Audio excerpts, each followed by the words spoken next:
Bueno, muchas gracias. Hablar de los jesuitas en el Río de la Plata es hablar de una parte de la acción evangelizadora que España realizó en América.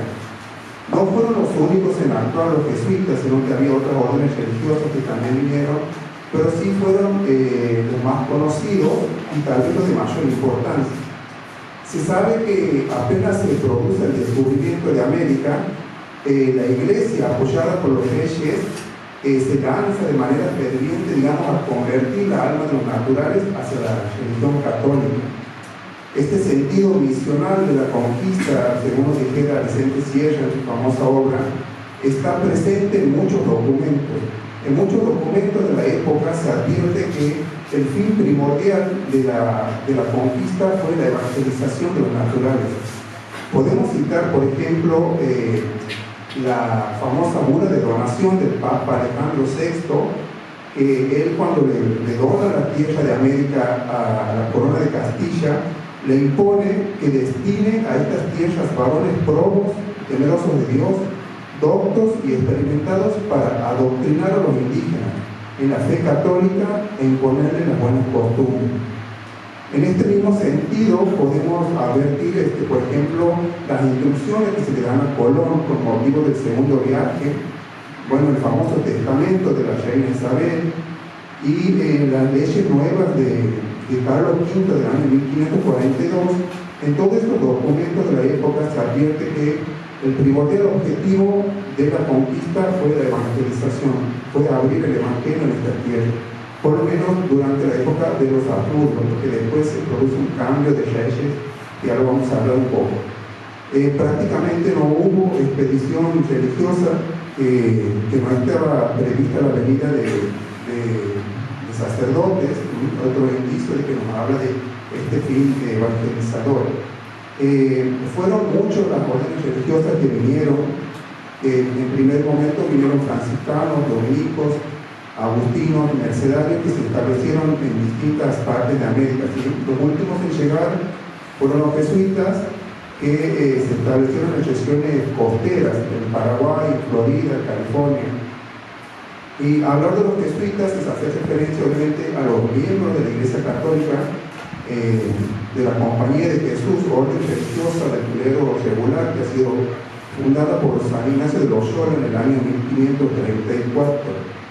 Esta orden religiosa tiene dos características que la diferencian de las demás. Primero, ellos tienen un cuarto voto, o sea, realizan los tres votos comunes a todas las órdenes religiosas: pobreza, obediencia y castidad, y ellos realizan un cuarto voto de obediencia al pontífice. Y otro aspecto de los jesuitas, primero era este cuarto voto, y otro aspecto es el aspecto misional. Ellos están dispuestos a acudir a cualquier rincón del mundo para propagar y sostener la fe católica. Hay que tener presente que ellos se fundan en plena época donde empieza a difundirse la herejía protestante. Entonces ellos se sienten guerreros de la fe y están prestos a acudir a cualquier lugar del mundo para sostener y para fortalecer el catolicismo. Este carácter misional ya los tiene dispersos a los pocos años de fundación por todo el globo, en Oceanía, Asia, en África. En América, que es donde vamos a entrar un poco, llegan en el año 1556 y ya están ubicados los jesuitas en Brasil, a cargo del padre Nóbrega. Y este sacerdote, el padre Nóbrega, le escribe a San Ignacio sobre la conveniencia de evangelizar a indios guaraní, que la región del Paraguay se encontraba densamente poblada por indios guaraníes. En el año 1578 empiezan a llegar desde Brasil jesuitas a la región del Paraguay. Primero habían pasado una temporada estudiando el guaraní, ¿sí? El padre Anchieta había redactado una gramática que sería de gran utilidad para la labor del evangelizador. A ver, bueno, quería destacar una cosa, esta imagen que sería lo que se llamaría la provincia jesuítica del Paraguay, ¿sí? Que no hay que confundir con lo que es actualmente el Paraguay. La provincia jesuítica del Paraguay vendría a coincidir con lo que luego sería el virreinato del Río de la Plata, ¿sí? En esta región se establecieron 30 pueblos, 15 ubicados en la Argentina, en las provincias de Misiones y Corrientes, 8 en lo que es actualmente Paraguay y 7 en el sur de Brasil. Bueno, una vez instalado en América, los comienzos no han sido fáciles para los jesuitas. Dice José María Rosa, por ejemplo, en su obra Historia de la Argentina, en el primer tomo, que no se pudo reducir a los indios pampas de Buenos Aires y a los matacos y guaycurúes de la región chaqueña, porque eran indios muy indómitos, digamos.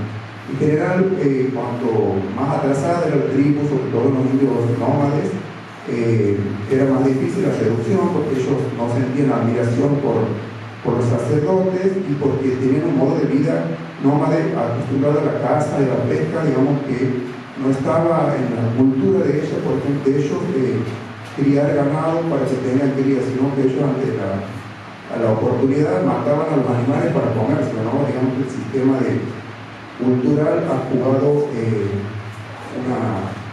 era difícil para los jesuitas. También hubo algunas reducciones que tuvieron que ser abandonadas, por ejemplo la del Guairá, que está en el noreste del Paraguay, y de la Itapé, en el estado brasileño de Paraná, porque los jesuitas sufrían ataques de indios que provenían de la región del Brasil, aquí se los conoce como mamelucos o bandeirantes.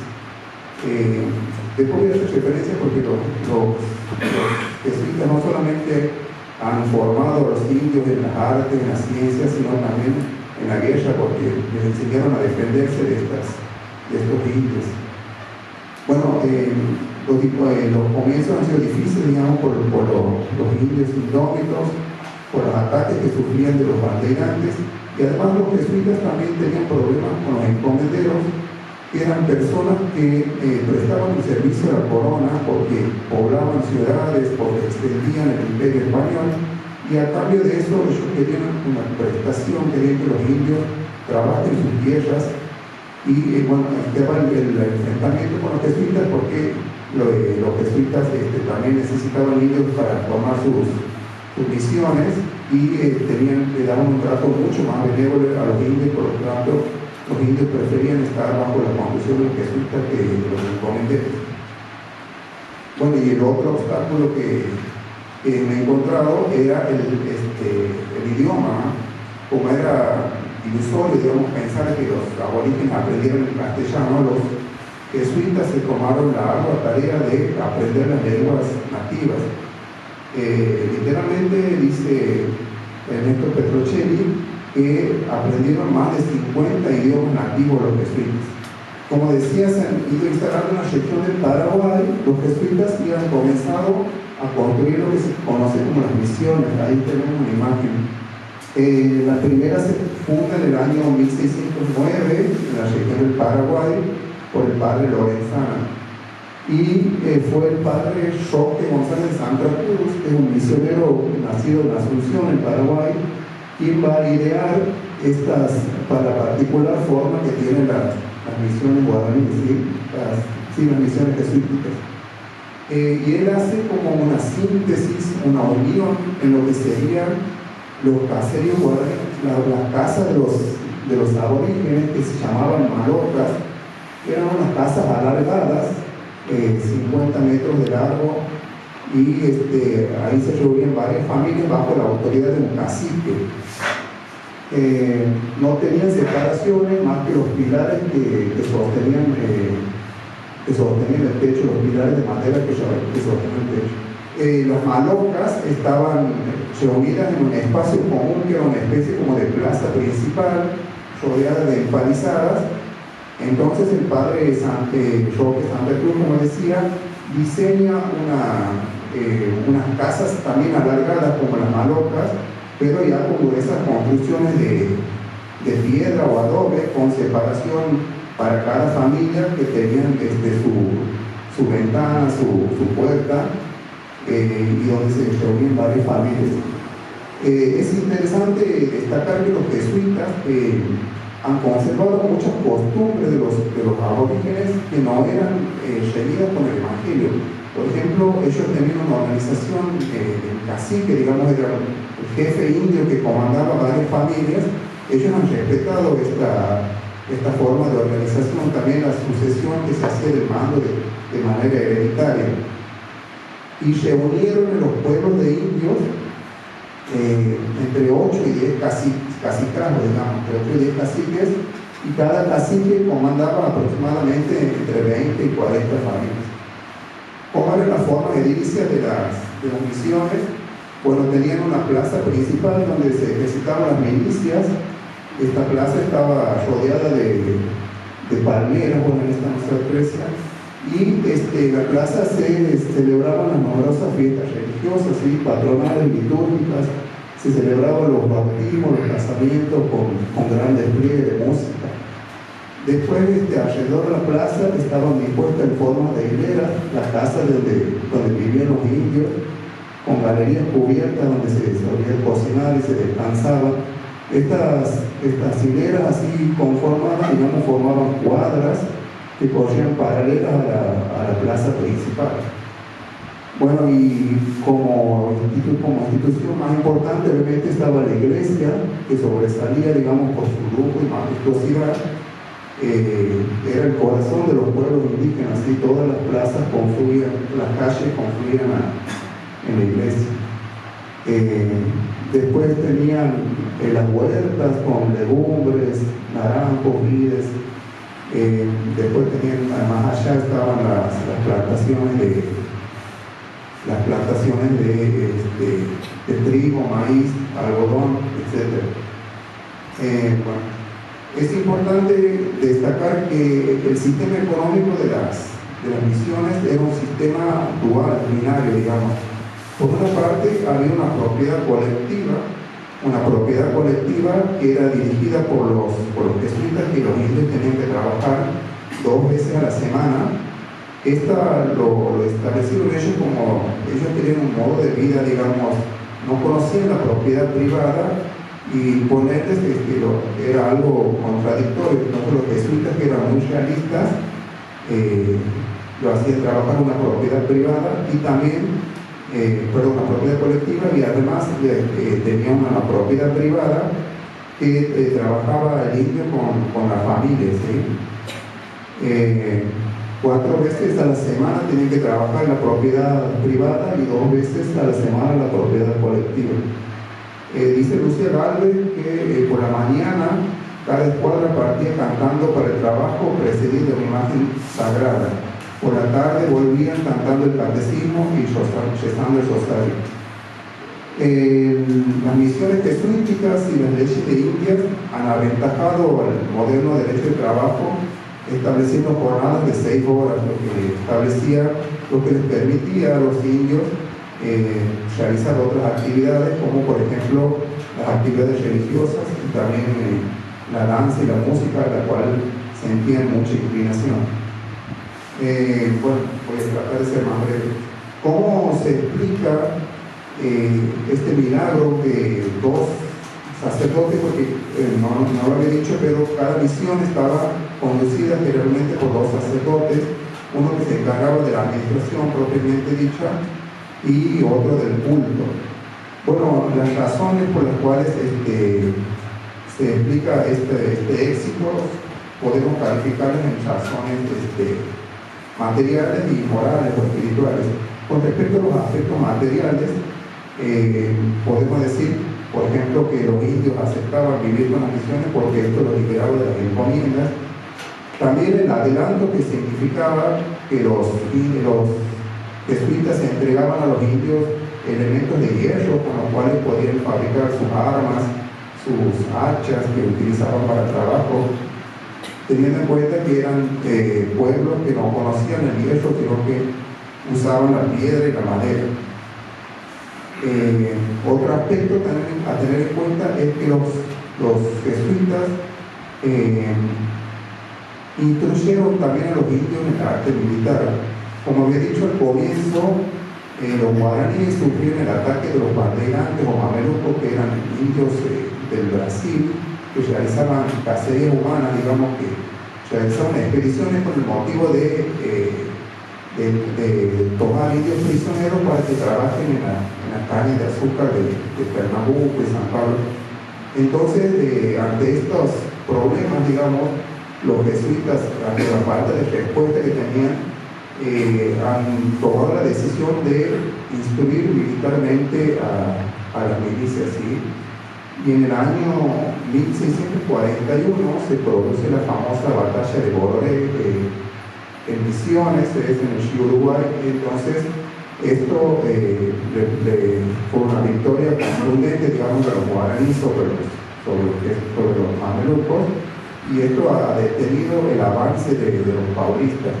También dice Héctor Petrocelli, lo dice el historiador Félix Luna, que la batalla esta de Boré ha sido importante porque ha detenido el avance de los brasileños y que actualmente ha impedido de que provincias como Misiones y Corrientes sean propiedad de Brasil. Y con respecto a los aspectos morales que podemos alegar como el éxito, podemos decir que el conocimiento del idioma y que ellos sabían interpretar a los jesuitas del sentir de los guaraníes, a los cuales no les importaba la acumulación de riquezas, sino sobre todo vestir de traje para las fiestas, ocupar un cargo en el cabildo, participar en las reuniones, etc. Y también Petrocelli dice que los jesuitas no imponían el modo de vivir, nadie ha sido obligado a aceptar la religión, sino que los indios lo aceptaban de manera voluntaria. Ese es otro de los motivos que alegan como causa del éxito. Dice Petrocelli: formaron integralmente al indio respetando su libertad. Nadie fue obligado a aceptar el estilo de vida de las reducciones. En cuanto a la formación, se modeló primero al aborigen como persona, como integrante de una familia y de una profesión. Se lo sacó del vicio, se lo llevó a construir matrimonios monogámicos e indisolubles. La idoneidad artesanal que adquirió bajo la tutela jesuita le permite edificar pueblos con sus iglesias, cabildos, escuelas, unidades de vivienda digna, casas para viudas y para huérfanos.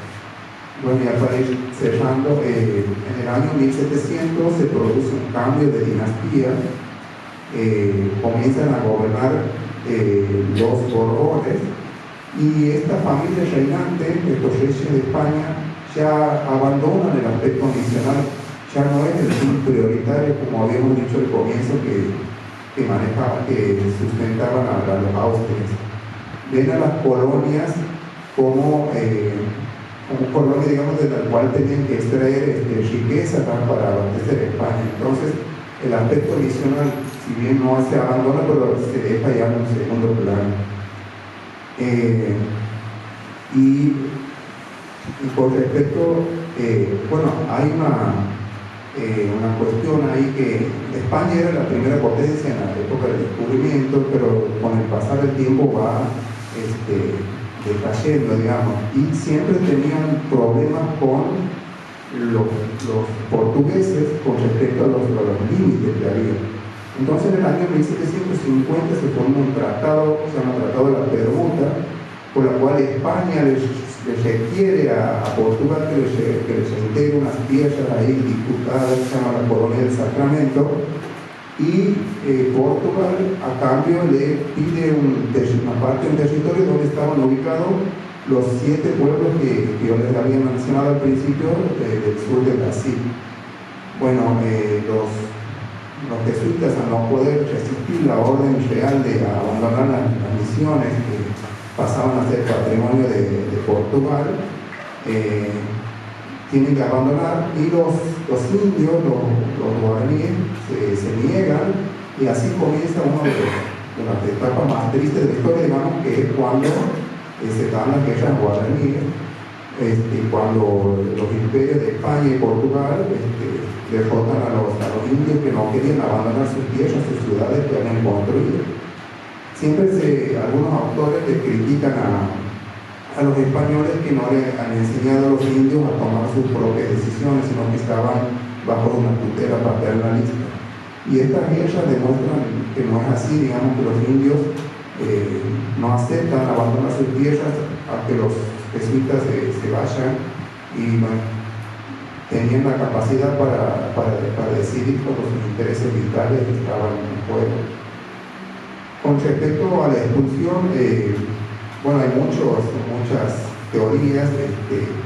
José María Rosa dice que los jesuitas estaban en la cumbre de su poderío, habían despertado muchos celos, muchas rivalidades de los encomenderos, de los alumbrados, digamos, de los filósofos iluministas que miraban con desdén a la iglesia, porque los jesuitas también monopolizaban prácticamente la enseñanza media y superior.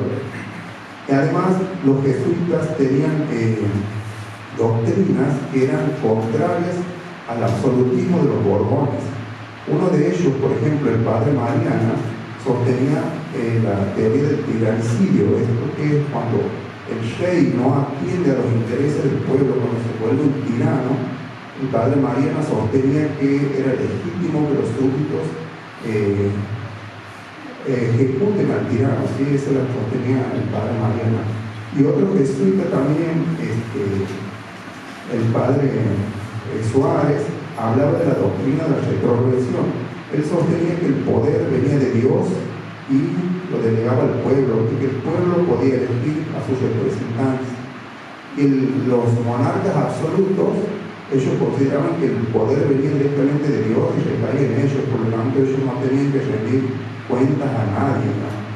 Por todo esto y por la envidia, por el celo que despertaban los jesuitas, ya que era una institución internacional que manejaba también el comercio y la finanza, Inglaterra también la veía como un rival. En el año 1767 se produce la expulsión de los jesuitas, no solamente de América, sino también de Europa, ¿sí? Que son llevados a los estados pontificios.